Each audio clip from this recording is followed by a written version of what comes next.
तो पवन जी, आगे आपसे सवाल और है कि वर्तमान समय में 90% हिंदू समाज श्री राम जी की, श्री कृष्ण जी की या ब्रह्मा विष्णु महेश जी को इष्ट मानकर भक्ति साधना कर रहे हैं, तो क्या ये भी गलत है? तो इस विषय पर आप मानव हित में कोई जानकारी दें। देखो कजोड़ जी, ये तो मैंने अभी आपको क्लियर कर दिया सतगुरु रामपाल जी के ज्ञान से, सत्संग से, कि गीता जी अध्याय 7 श्लोक नंबर 15 में तीनों गुणों, रजगुण ब्रह्मा जी, सतगुण विष्णु जी और तमगुण शिव जी, इन तीनों देवताओं की पूजा करने वालों को 4 गालियां दी है। जो गीता का ज्ञान देने वाला जो ब्रह्म है, इनका जो पिता है ब्रह्मा विष्णु महेश का, जो कि गुप्त रहता है, सबको दर्शन नहीं देता, सबके सामने नहीं आता है, जिसको ज्योत स्वरूपी कहते हैं, वो साफ साफ कह रहा है अध्याय 7 श्लोक नंबर 15 में कि मेरी पूजा ना करके, मुझ ब्रह्म की पूजा ना करके, और जो माया के द्वारा ये 3 जो गुण हैं ब्रह्मा विष्णु महेश, जो इनकी पूजा में लगा हुआ, तीनों गुणों की पूजा में लगा हुआ है, वो राक्षस स्वभाव को धारण किए हुए मनुष्यों में नीच, दूषित कर्म करने वाले मूर्ख लोग मुझ ब्रह्म की भी पूजा नहीं करते। तो गीता जी तो बिल्कुल क्लियर, उन्होंने साफ साफ बोल ही दिया है कि ब्रह्मा विष्णु महेश तक की पूजा किसी भी शास्त्र में नहीं है, कोई विधान नहीं है। अब आप कह रहे हैं कि पूरा का पूरा हिंदू समाज श्री राम और श्री कृष्ण जी की भक्ति पर आधारित है, श्री राम और श्री कृष्ण को अपना इष्ट मानकर उनकी पूजा करता है, तो क्या यह भी गलत है? सरासर गलत है। जब ब्रह्मा विष्णु महेश की पूजा का विधान नहीं है, तो राम और श्री कृष्ण जी तो उनके अंश अवतार हैं। ये तो उनसे भी थोड़ी शक्ति लेकर धरती पर आए थे। तो कहीं भी श्री रामचंद्र जी की पूजा का या श्री कृष्ण चंद्र जी की पूजा का विधान नहीं है। हां, मनमुखी पूजा आप चाहे पत्थरों की करो, दुनिया कर रही है। मनमुखी रूप से आप चाहे किसी जानवर की पूजा करो, बहुत सारे लोग कर रहे हैं, समाधियां बना बना के भैंसे की, गाय की पूज रहे हैं दुनिया, वो उनका अपना मता है। और जो लोग विशेषकर हिंदू समाज में श्री राम को अपना इष्ट मानकर पूज रहे हैं, श्री कृष्ण को अपना इष्ट मानकर पूज रहे हैं, तो उनकी वैसे तो पूजा का विधान नहीं है। फिर भी यदि वो उनकी पूजा करते हैं उनको इष्ट मान के, तो उनको मिलेगा क्या? देखिए, आप जिसको भी अपना इष्ट मान के पूजेंगे, उसके गुण स्वतः ही आपके अंदर आना शुरू होंगे, ऑटोमेटिक। आप जिसकी संगति करेंगे, अगर आप शराब पीने वाले की संगति करेंगे तो ऑटोमेटिक आपके अंदर वैसे गुण आएंगे। किसी मांस खाने वाले की संगति करेंगे, आपके अंदर ऑटोमेटिक वो गुण आएंगे, क्योंकि संगत और कुसंगत का बहुत बड़ा असर पड़ता है। अब जो लोग विशेषकर हिंदू समाज में श्री राम को इष्ट मानकर पूजते हैं, तो कैसे तो उनका भला होगा, कैसे उनकी मुक्ति होगी और कैसे उनके सद्विचार होंगे। इसीलिए तो पूरे समाज का मानसिक स्तर नीचे गिरा हुआ है, धार्मिक स्तर नीचे गिरा हुआ है। पहले ये तो देख लो कि जिसको मैं इष्ट मान के पूज रहा हूं, वो इष्ट मानने के योग्य है या नहीं है। उसके जीवन चरित्र के ऊपर एक नजर डाल लेनी चाहिए कि यदि मैं इनकी पूजा शुरू करूंगा इष्ट मानकर, तो इनके गुण स्वतः मेरे अंदर आएंगे। तो श्री रामचंद्र जी, जो कि त्रेता युग में राजा दशरथ के पुत्र थे, कौशल्या के गर्भ से पैदा हुए थे, जिनको मर्यादा पुरुषोत्तम की संज्ञा दी जाती है, अगर आप थोड़े ठंडे दिमाग से सोचोगे, निष्पक्ष होकर, मैं गारंटी देता हूं, कोई भी धर्म गुरु इस सवाल का जवाब नहीं दे सकता। कौन सा सवाल? कि श्री रामचंद्र जी ने अपने जीवन काल में अगर एक भी कोई धर्म का कार्य किया हो, तो आप उनके जन्म से लेकर उनकी मृत्यु तक उनके पूरे जीवन काल पर नजर दौड़ा के देख लीजिए, एक भी धर्म का कार्य श्री रामचंद्र जी के जीवन में आपको देखने को नहीं मिलेगा, सिवाय लड़ाई झगड़े और मार काट के। और क्या सीखेंगे हम उनके जीवन से? क्या सीखेंगे? अपनी औरत के ऊपर अविश्वास करना, यह सीखेंगे हम। जब 10 वर्ष तक सीता जी रावण की कैद में रही, उसके बाग में रही, उसके अधीन रही, और सीता जी को रावण ने बहुत ज्यादा जो है प्रताड़ित किया, डराया, धमकाया कि तू मेरी महारानी बनना स्वीकार कर ले, लेकिन सीता जी ने उसकी तरफ देखा भी नहीं।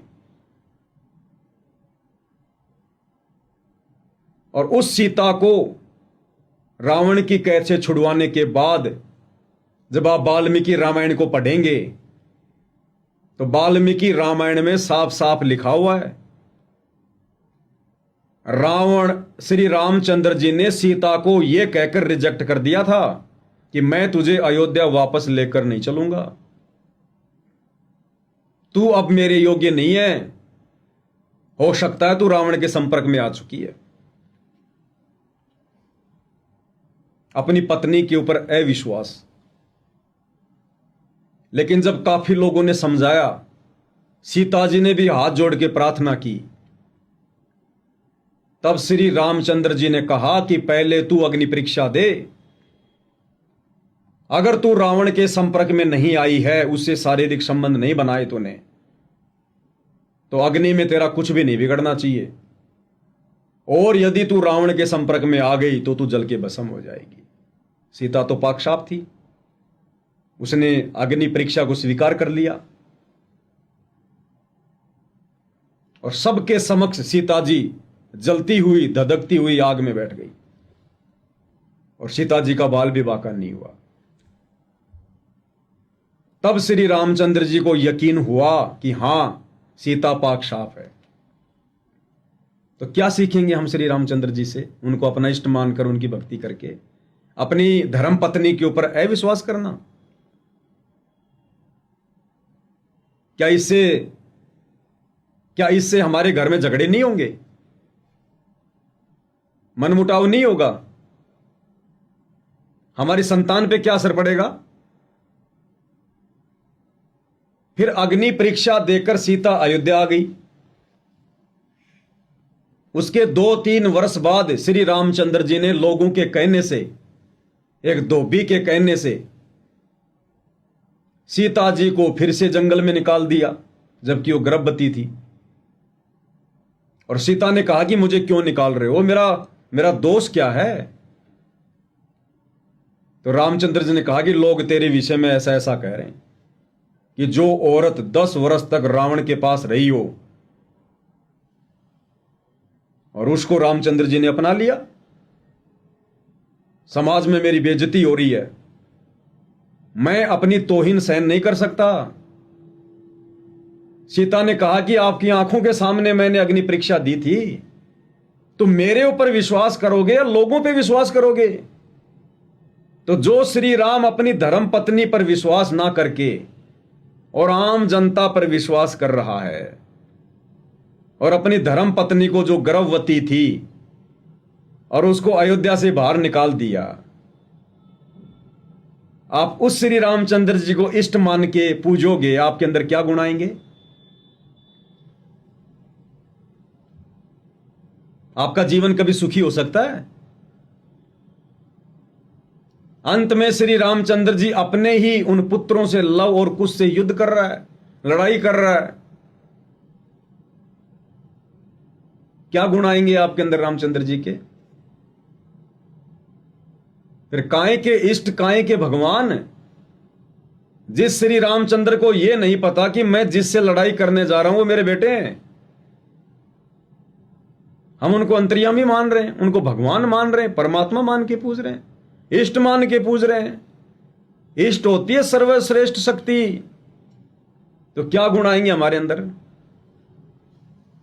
फिर द्वापर में लोग जब श्री कृष्ण जी आए, फिर उनको अपना इष्ट मान के पूजने लगे, और वर्तमान में तो श्री राम से ज्यादा श्री कृष्ण जी की पूजा होती है। अब श्री कृष्ण जी के पुजारियों की तो हालत खराब है, क्योंकि जिसको इष्ट मान के पूजोगे उसके गुण ऑटोमेटिक आपके अंदर आएंगे।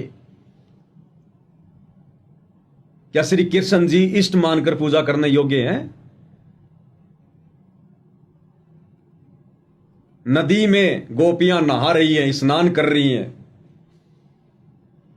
उनके वस्त्र वहां से उठाकर श्री कृष्ण जी पेड़ पर चढ़ जाते हैं। गोपियां कहती हैं हमारे वस्त्र दो, हमारे वस्त्र दो, हम नंगी हैं, हमें लाज आ रही है, हम बाहर कैसे आए। और लोगों के इष्ट श्री कृष्ण जी उनके कपड़ों को अपने हाथों में लेकर पेड़ पर चढ़े चढ़े कहते हैं कि नदी से बाहर आकर कपड़े लो। क्या मनसा हो सकती है गोपियों को नंगा देखने की? इतनी मलिनता। और भगवान में, इष्ट में, उसके पुजारी का क्या हाल होगा? तभी तो आज ये बलात्कार के मामले बढ़ रहे हैं। लोगों की कुदृष्टि पर नारियों पे जा रही है, क्योंकि जिसको हम इष्ट मान के पूजेंगे उसके गुण अवगुण दोनों आपके अंदर आएंगे ही आएंगे। श्री कृष्ण जी ने 8 शादियां की, 8 उनकी औरतें थी। उसके अलावा उन्होंने कितनी स्त्रियों के साथ संभोग किया? एक राजा से युद्ध में 16,000 कुछ औरतें जीत कर लाए, उन सबके साथ उन्होंने संभोग किया। गोपियों के साथ उन्होंने संभोग किया। कुब्जा का वो कुब्ज ठीक करके उसके साथ में उन्होंने मिलन किया। ये भगवान के लक्षण है। ये क्या भगवान भी इतना काम वासना में प्रेरित होता है? क्या भगवान भी कामी होता है? अरे लोग तो भगवान की साधना इसलिए करते हैं कि हमारे 5 विकार, काम, क्रोध, लोभ, मोह, अहंकार, ये हमसे दूर हों, जो भक्ति में बाधक हैं, जीव को स्थिर नहीं होने देते, उसकी बुद्धि को विचलित रखते हैं। और जिसकी हम इष्ट मानकर साधना कर रहे हो खुद ही कामी है, खुद ही वो क्रोधी है। कितने लड़ाई झगड़े किए होंगे, कितने युद्ध किए होंगे, तो हमारे अंदर क्या गुण आएंगे? क्या इंसान सुखी रह सकता है? क्या परिवार सुखी रह सकता है? तभी तो आज देख लो पूरी दुनिया में आग लगी पड़ी है, घर घर में झगड़े हैं, विषय वासनाओं की बौछार हो रखी है। क्योंकि जिनकी हम पूजा करेंगे उनके गुण हमारे अंदर आएंगे ही आएंगे। अब असल में पूजा करने योग्य इष्ट कौन है? असल में भक्ति किस भगवान की करनी चाहिए? अब इस विषय में केवल सतगुरु रामपाल जी ने आके बताया, वेदों को खोल खोल के बताया, गीता जी को खोल खोल के बताया, एक एक श्लोक को समझाया कि नादानो भक्ति तो उस समय शुरू होगी जब हमें पहले यह पता चलेगा कि भगवान कौन है। आज तक किसी ने बताया है तो नहीं, सतयुग से लेकर वर्तमान तक, संत रामपाल जी के अलावा किसी ने बताया हो कि एक परमात्मा कौन है? आप उस महापुरुष का नाम बता दो। आपने शिरडी के श्री साईं बाबा का नाम सुना होगा। उनका क्या नारा था? सबका मालिक एक। एक मुंह से बोलते थे सबका मालिक एक, और यूं उंगली करते थे सबका मालिक एक। क्या उन्होंने अपने जीवन काल में कभी किसी को बताया कि वो सबका मालिक एक कौन है? उसकी क्या भक्ति है? वो कैसे मिलेगा? उनको खुद को नहीं पता था। केवल एक नारा बना रखा था, जैसे वर्तमान में लोगों ने नारा बना रखा जय श्री राम। पता है ही नहीं जय श्री राम का, मुंह में तो गुटखा भरा है, नारा लगाते समय आधा तो थूक बाहर निकलता है। गाड़ियों के पीछे लिखा लेंगे हिंदू, कट्टर सनातनी। ना हिंदू की परिभाषा का पता, ना सनातन की परिभाषा का पता। उनकी गाड़ी का गेट देखिए आप, गुटखा जर्दे के थूक से लाल हो रखा होता है। मुंह से उनके बदबू आती है, फिर भी कहते हैं हम हिंदू हैं, हम सनातनी हैं, सनातन का झंडा विश्व में फहराएंगे। क्या करोगे? सबके गाड़ियों के गेट लाल करवाओगे, सबको श्री राम की भक्ति पे लगाओगे, श्री कृष्ण की भक्ति पे लगाओगे, घर घर में कामी क्रोधी लालची पैदा करवाओगे, पूरे संसार का बेड़ा गर्क करवाओगे। तो अपने आप को हिंदू कहने वाले, सनातनी कहने वालों से प्रार्थना है, थोड़ा धैर्य से काम लो। हम जानवर थोड़ी हैं जो भैंसे को भैंसा दिख गए तुरंत मारने को दौड़ पड़े, सींग में सींग फंसा दिया। हमें परमात्मा ने मनुष्य जन्म दिया है, हम इंसान हैं, जानवर नहीं हैं। हमारे को परमात्मा ने बुद्धि दी है विशेष, किसी की बातों पर चिंतन मनन करने के लिए, मंथन करने के लिए, सोचने विचारने के लिए। शील, संतोष, विवेक, दया, अक्षमा, ये कुछ परमात्मा ने हमें विशेष बातें दी है। तो लोगों को थोड़ा विचार करना चाहिए कि वास्तव में हम सनातनी है या नहीं है। ये चारों वेद क्यों लिखे गए हैं? मनोरंजन के लिए लिखे गए हैं क्या? ये 18 पुराण क्यों लिखे गए हैं? मनोरंजन के लिए हैं क्या? गीता जी को पढ़ने की सलाह क्यों दी जाती है? गीता का ज्ञान क्यों दिया गया? बच्चों को सुलाने के लिए थोड़ी दिया गया, लोरियां सुनाने के लिए। तो समस्त हिंदू समाज को इस बात पर विचार करना चाहिए, दिमाग को थोड़ा ठंडा रखो। अन्यथा ये 4 दिन का जीवन है, और वैसे आजकल मौत का भरोसा नहीं है।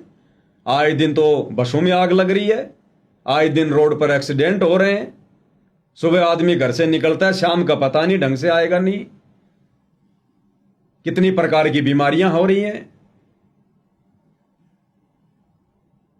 इंसान को बिल्कुल भी इस बात का अनुमान नहीं है कि तू सुबह घर से निकलेगा शाम को आएगा कि नहीं आएगा। तो थोड़ा विचार करना चाहिए भाई। ये मनुष्य जन्म कोई सुबह खाया, दिन भर बैल की तरह कमाया, शाम को आगे सो गया, केवल इसीलिए नहीं मिला है। 84 लाख योनियों से भिन्न सर्वश्रेष्ठ ये मनुष्य योनि हमें दी है परमात्मा ने, भगवान को पहचान कर उसकी भक्ति करके मोक्ष करवाने के लिए। और भगवानों की जानकारी मिलेगी आपको सनातनी ग्रंथों में, सनातनी शास्त्रों में। और उन ग्रंथों को कौन समझ पाया? उस सच्चे गुरु की आपने पहचान करनी पड़ेगी। पहचान कैसे होगी? उनके प्रवचन सुनने से, उनके सत्संग सुनने से। पक्षपात से दूर हटकर निष्पक्ष होकर जब तक आप किसी चीज को नहीं जानना चाहोगे, आप निष्कर्ष पर नहीं पहुंच सकते।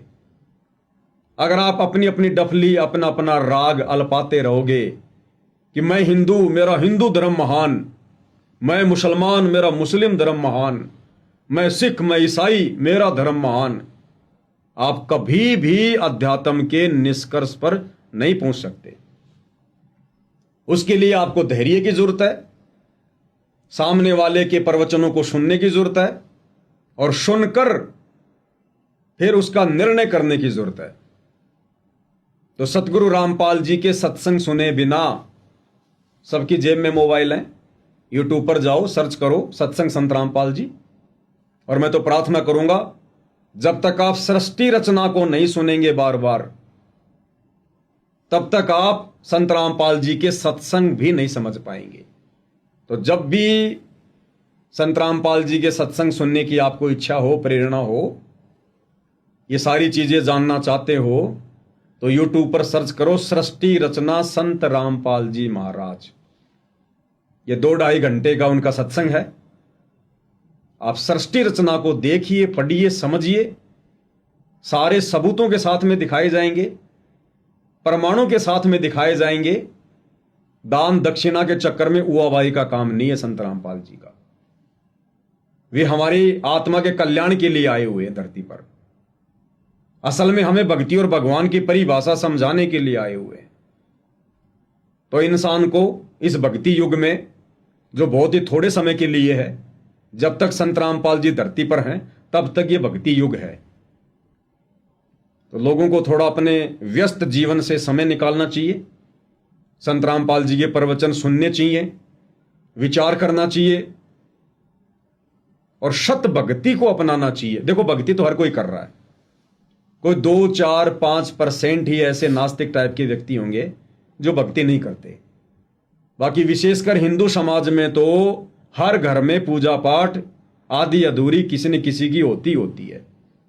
तो पूजा पाठ तो वर्तमान में आप कर ही रहे हैं, 10, 15, 20 मिनट, आधा घंटा तो भगवान की भक्ति को दे ही रहे हैं।